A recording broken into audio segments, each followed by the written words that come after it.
In English, depending on tenses, we have different forms of a verb. In Vietnamese, we just have one form of a verb for all the tenses. How to recognize the tenses in Vietnamese?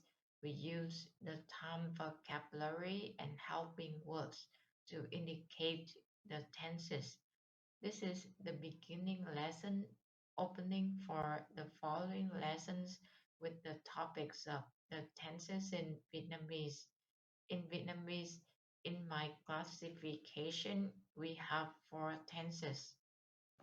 The present to indicate the action, the event that is present in the present time, the moment the speaker and the listener are talking. For example, the earth goes around the sun. Trái đất quay quanh mặt trời. I read books. Tôi hay thường đọc sách. I have lost the key. Tôi mất chìa khóa. For this situation, we care the present time as at the time we are talking. I've been studying English for 20 years. Tôi học tiếng Anh đã được 20 năm rồi. The continuous to indicate the action, the event that is happening in the present time, or the past time, or the future time. The present time is the time the speaker and listener are talking. The past time is the time before the moment the speaker and the listener are talking. The future time is the time after the moment the speaker and the listener are talking. We often use then in front of the verb to indicate the continuous tense. For example, at present I'm reading books. Hiện giờ tôi đang đọc sách. At 7 p.m. yesterday, I was reading books. Lúc 7 giờ tối qua tôi đang đọc sách.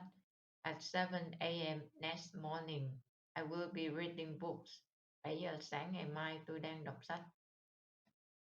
The past to indicate the action, the event that was present in the past time before the moment the speaker and the listener are talking. We often use that in front of the verb to indicate the past time. For example, I went to school at 7 a.m. Tôi đã đến trường lúc 7 giờ. Yesterday, I came to his house. Hôm qua tôi đã đến nhà anh ta. I read this book the last 2 days. Tôi đã đọc quyển sách này 2 ngày trước. I have read this book 2 times. Tôi đã đọc quyển sách này 2 lần. For this situation, we don't care the present time, we care the past time. At the 15th of May 1995, I've been studying English for 5 years. Tính đến ngày 15 tháng 5 năm 1995, tôi đã học tiếng Anh được 5 năm.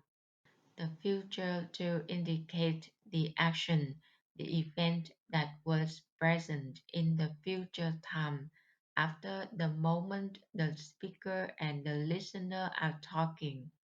We often use sẽ in front of the verb to indicate the future time.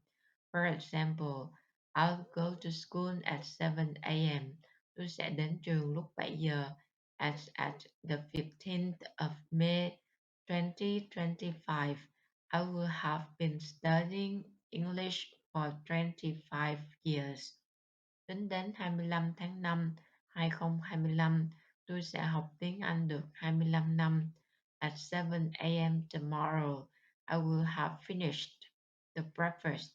Vào lúc 7 giờ sáng mai, tôi sẽ ăn xong bữa sáng.